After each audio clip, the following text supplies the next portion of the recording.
All right, so yesterday we did a walkthrough of Zone 1. That's the area immediately surrounding our house, the places that we visit the most often during the day outside of the home, okay? And we walked around kind of through this area here and talked about some of the projects, some of the plans, some of the things that are part of that Zone 1 planning and design, right?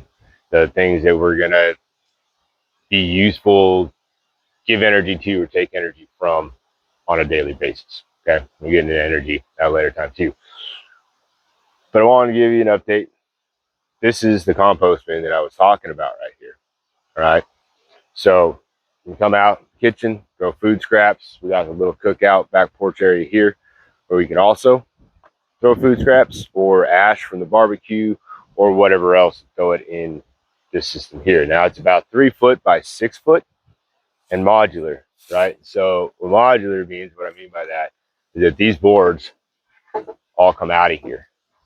So we can fill it up to where they're at now and keep adding, boom, boom, boom, keep adding boards until we reach the height where you can't anymore. And that should be about 3 feet as well. So we'll have 3 foot by 3 foot by 6 foot, whatever that comes out to yards of soil that we're making just off of the reserves that we have left over from eating, doing our daily thing. And then when it's time to harvest this out, we could just pull these planks off and rake it out, pull it out with a shovel and get it out easier than having to try to dig up and over the top of the wall, right? So it's easy to function later on down the road as well. So these are just some of the principles that we learned and how to apply them when you're doing small builds like this, right? So we're stacking functions, we're building soil, we're putting in surplus energy to start with, and designing it so that we're getting a large amount of energy back with minimal input from ourselves, okay? And so this is a really good example of something easy to build. It's cheap, really. The 4x4 I had left over from another purchase build project, probably even that I picked up on. These boards here and everything that it's made out of are boards that I bought a stack of 100 from a guy that had brought them home from work and needed to make a buck. You know what I mean? And I've used them on several projects. And then these guys in the back, they just came from underneath. You know what I mean? So I'm really excited about this. I got to soak it down and let it go, like let it start doing its thing. And as it builds up, it'll start to heat up, right? The shrink, we can either keep adding to it, or we can, move it all to one side, take half.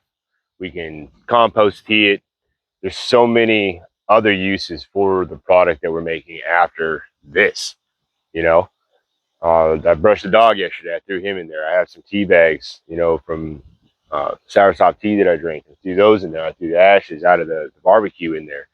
And the next time the yard needs mowed, or I dig something up, I can throw that in there. The leaves fall, throw it in there. You know what I mean? So it's continuously building and getting better and better and better, right?